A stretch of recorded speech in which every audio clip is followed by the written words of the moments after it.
Hello, this is Michael Hexter, and welcome to Politics 2100 here on YouTube. So this episode I'm calling Alternative to Israel's Stupid, Emotion-Driven Genocidal Bombing of Gaza. So, as you might have caught lately on my channel here, I've been talking a fair amount about the cycle of violence and emotion-driven violence in the Levant, in between Israel and Palestine, or groups that say they represent Palestine and the interest of the Palestinians, military or militant groups, mostly Hamas, but in recently. Anyway, what's going on right now is a disastrous response to the heinous attacks by Hamas on Israeli civilians. I mean, they also attacked some military targets in Israel, and that can be, if excused, or however, that can be categorized differently. But they committed war crimes and crimes against civilians. And so the Israeli response to this has been simply to use the high-tech weaponry that they have too much of, and the Air Force and so on and so on, to bomb Gaza. Sounds like pretty much indiscriminately, and with massive casualties and killing of innocents. And so this violates, they're attempting, so there's an attempt basically at a collective punishment of Gaza. So they're cutting off electricity, so it's not just the bombing, it's collectively punishing Gaza for the actions of Hamas, and also with enormous casualties. And also this will lead, this is feeding into, so we've lived through this before in the United States, where you have terrorists who succeed in goading stupid militaristic leaders like George Bush and Dick Cheney and Donald Rumsfeld into overreach and into basically exhausting and overextending an empire. And you could say Israel is a mini empire. They're not, but they are certainly a major military power in the Middle East. And to goad them into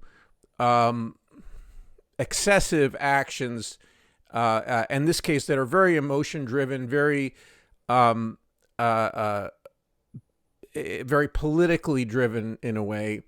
And and this is not something that is, surprising given the leadership of Israel. Even now we have this coalition government, or new grand coalition or war government, but it seems like the general orientation, the way it's been set up, is sort of Netanyahu or right-wing Judeo-fascist style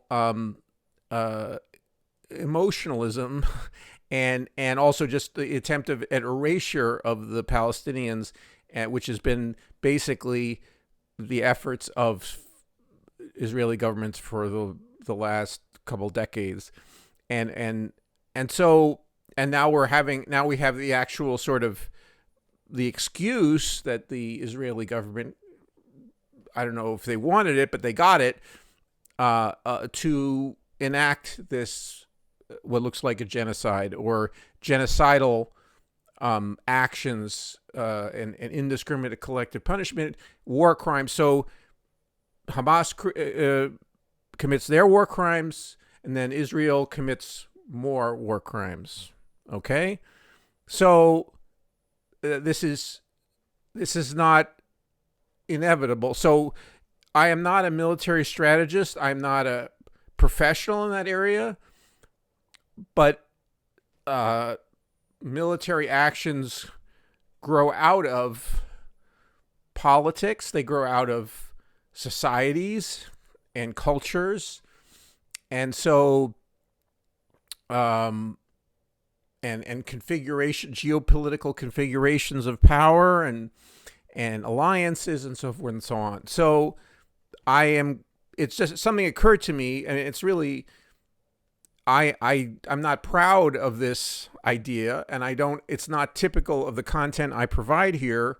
But it seems to me that Israel should have structured their military response to this attack by Hamas, and they would have had to respond anyway. So I'm sorry for people who believe in pacifism and peace, and I am someone who believes in working toward world peace.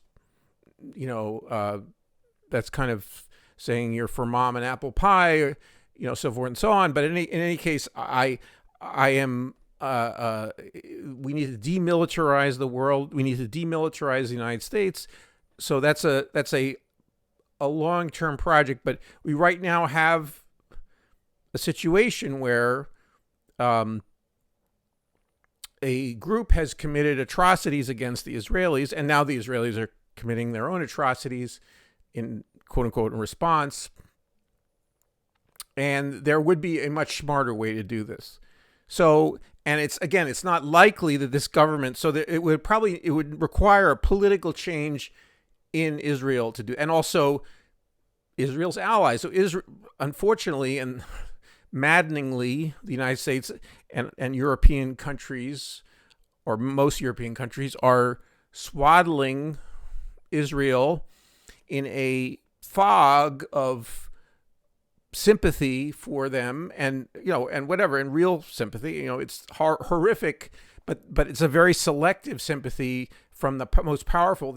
But you have a vast popular horror at the general situation that, so in other words, it's not I think this is a fragile form of sympathy. I don't think it's something that Israel should rely on. I don't think it's something that Jews should rely on. But anyway, you have this, and I'm going to do another video about the structure of that. But anyway, it appears to me that it would have been much smarter from a military and political point of view for Israel to start communicating with the people of Gaza independently. Now they try to do this, I understand some, but that to not strike first backward, in other words, not to start bombardment immediately, because the bombardment is not striking Hamas. It's not, or it may have struck, the odd militant here or there, but in the process, just basically destroying the very meager infrastructure of Gaza, and which affects mostly civilians. So they're punishing the civilians a lot more than they're punishing Hamas. So they should start with a campaign of successive escalation based on extremely careful communication with the population of Gaza. Because now this is not something also that Palestinian solidarity activists would also be angry at me for, because I think Palestine liberation can only happen when you eject a group like Hamas from any significant role in the leadership of that movement. So they need strong fighters for the rights of Palestinians that can do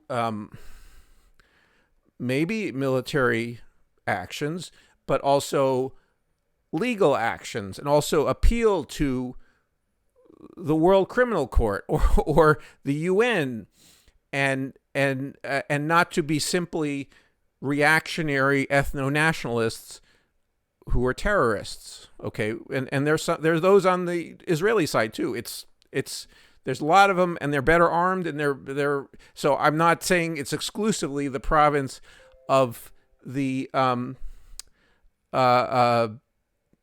or the role or the responsibility of Palestinians to distance themselves from ethno-nationalism, but unfortunately, it's I don't hear as many voices from Palestinians and from the community of solidarity that says we need to make a sharp demarcation here. So Israel can support that process. Israel has been reinforcing this reactive cycle of vengeance, of people who are interested in vengeance and who are trying to stoke vengeance, or they don't have a vision of some kind of common interest or a possibility of common interest between the people of Israel and the people of Palestine, or the Palestinians who live in the Levant and the Jews who live in the Levant. There needs to be a movement toward that. And yes, there are people who have on and off said things that are in this area, but there is also a large contingent, or certainly loud contingent, of people who simply speak from the point of view of, it's only our wounds that matter and their wounds don't matter, so forth and so on. So I can get to that. I'm getting a little bit off the topic here, but in any case, Israel could help that process along, and it may be a matter of some contention, but they could start a information campaign where they tell the people of Gaza, say, look, you have criminals in your midst, okay? They have done damage to innocent people, and you could show images of them, so forth and so on, not to immediately, reactively hurt the innocent people in Gaza. So that is the stupidest thing that they could have done, and they did it. So by bombing them and shutting off the electricity and cutting them off. So this is not starting. So there is a context here of the open air prison of Gaza, and I understand that, which is the creation of Israel. And so, but they could start the process of unbuilding that prison. I mean, again, it has to be a long process. It has to be there's struggle involved in it, both on the side of Israelis and on the side of Palestinians. There's struggle involved in it, a non-violent struggle. But in this case, I'm talking about essentially making this a police action, okay? But a police action that starts from a longer term perspective, creating a relationship with the people of Gaza, saying, you are innocents. We don't think you're guilty. We think there are guilty people among you, okay? And we want to recover the people who have been kidnapped, and we want to make sure that you are not damaged by this process.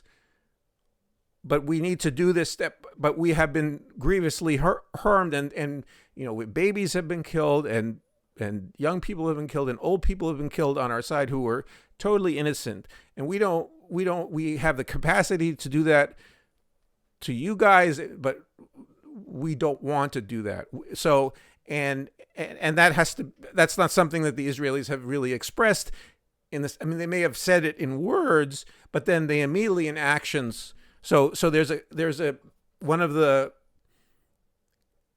maddening things about both Israel's and United States' foreign policy and also, domestic policies, but is that there is a difference between professions of liberalism and democracy and so forth and so on, and the reality that is meted out to people who are stigmatized, who are other, who are, oppressed by that military force or by that political, economic force, whatever it is. So anyway, so that they might have said some things, but they need to enact in reality a program, essentially.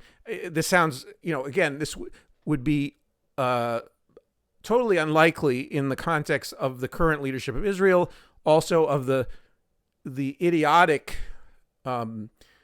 U.S. tendency to just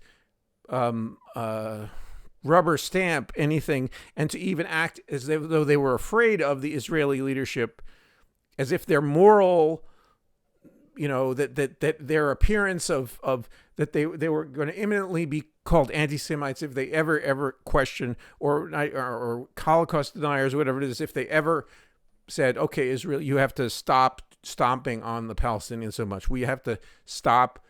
We're not going to fund that. We're not going to fund this operation, that operation, so forth and so on. So anyway, what I'm proposing is that the Israeli military would and political leadership would start this line of communication, saying, you have people in your midst, you Gazans have people in your midst that are criminals, and so we're wanting to bring those people to justice. Okay.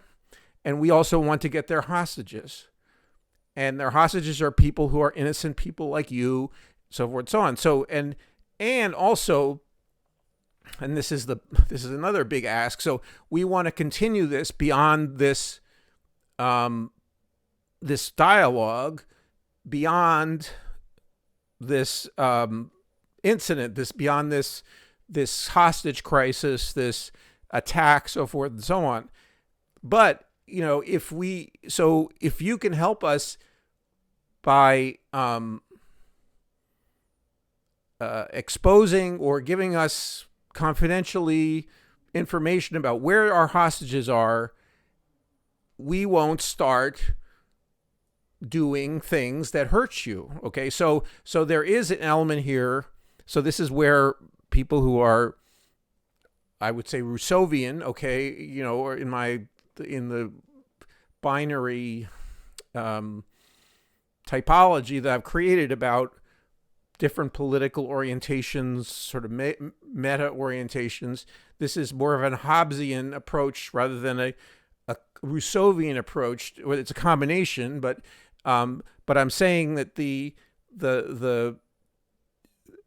it's to be assumed that it won't necessarily work for, let's say, for there be a week's time after this, let's say after Israel has been cleared out of Hamas fighters and so forth and so on, and then you have them in Gaza. So you give people a week's time to say, help us find our hostages. And so you give us information about location of them. And so I don't know, and there may be ways in which instead of a wholesale invasion, there would be ways that specialized units, which I'm quite sure exist of the Israeli army, could go in with helicopters and so forth and so on and get some hostages out or whatever. And so, this doesn't emotionally satisfy some people in Israel, and some of the emotional, and for that matter, in the United States or around the world, their emotional need to rain terror and vengeance on the people who did harm to them. And, in a way, I understand, I know sometimes the feeling of just wanting, revenge and hate. I don't think it's something that is foreign to most people. So I understand that feeling can be there.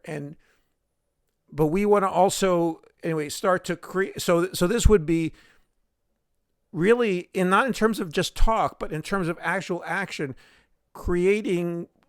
showing that the Israeli government is interested in obeying international law, among other things, not engaging in collective punishment, and is turning a new leaf, essentially.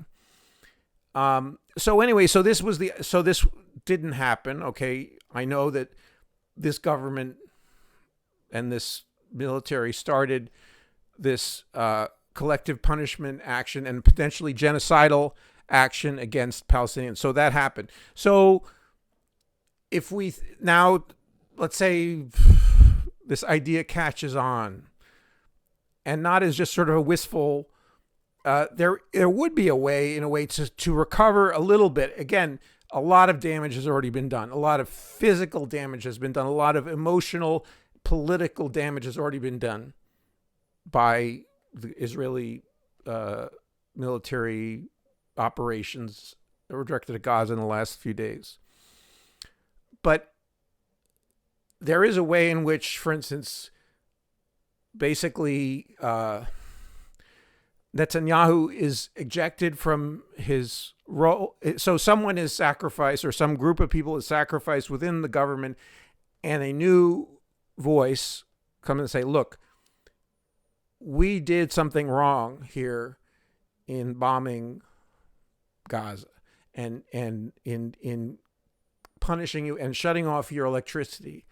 And again, this sounds far-fetched, okay, but literally nothing is going to change for the better there unless people start thinking that the far-fetched is going to is possible, okay? Nothing is going to change. You're going to just harden into your set ways, okay? So anyway, so let's say the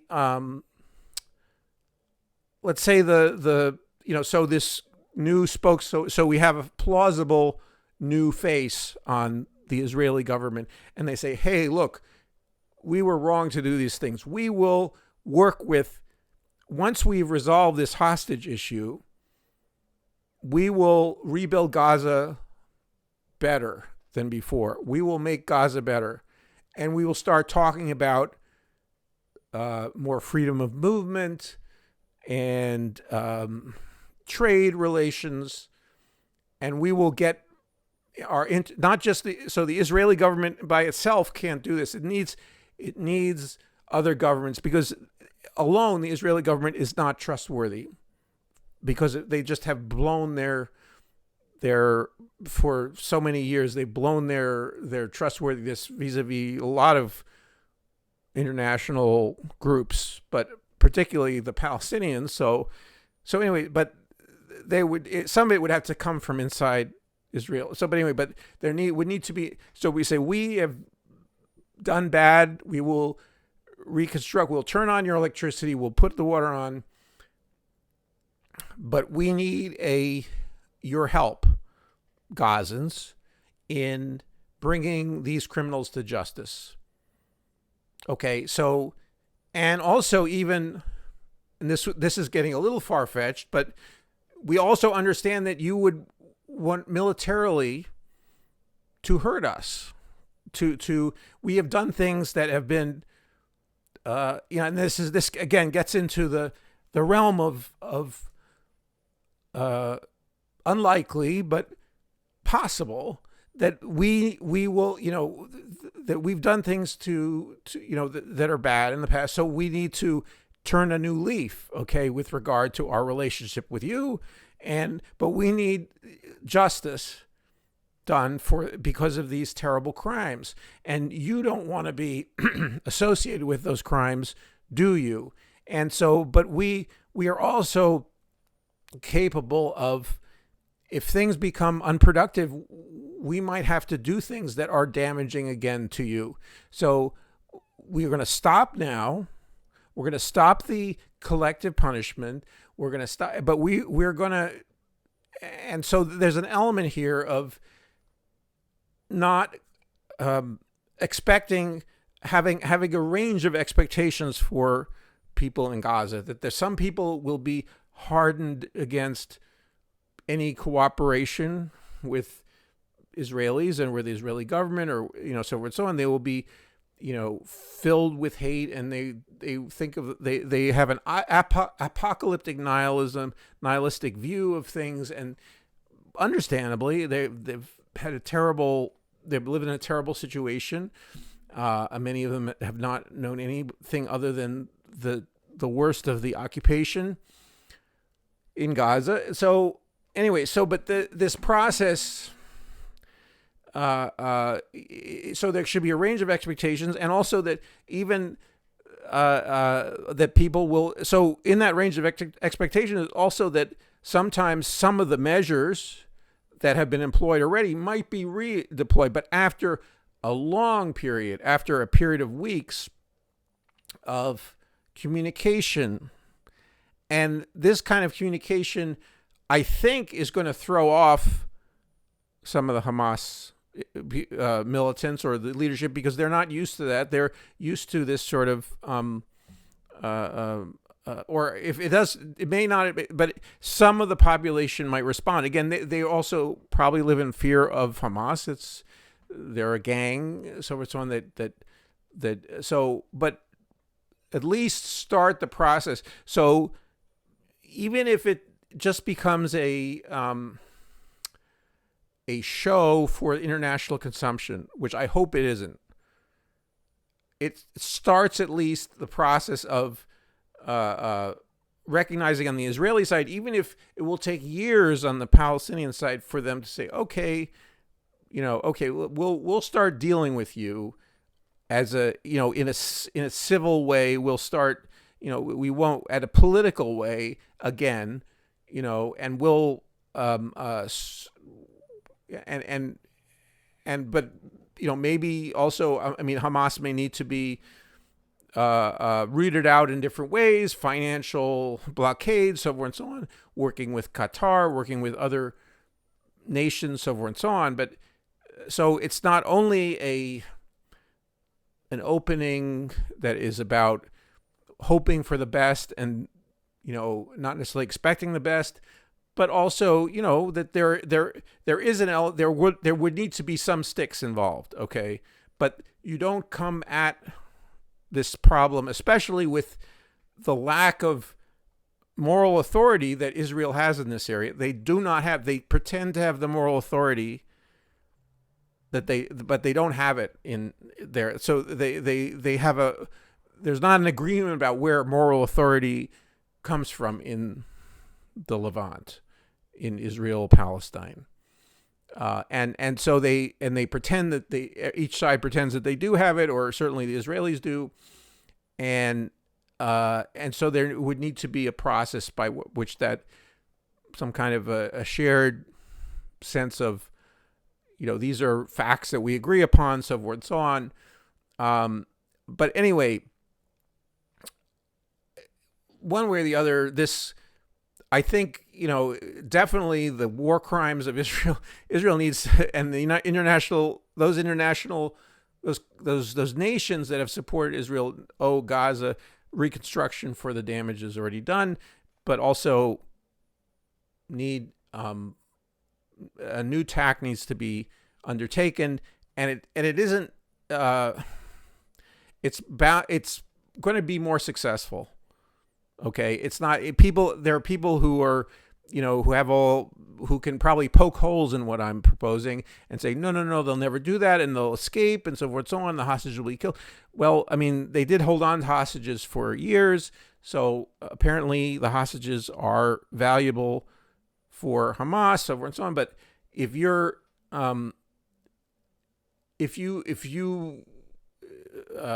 only are basically just throwing bombs at and impulsively raiding destruction on Palestinians and Gaza and so forth and so on, it's not going to work. It's going to be either a terrible Holocaust, okay, another Holocaust, based on the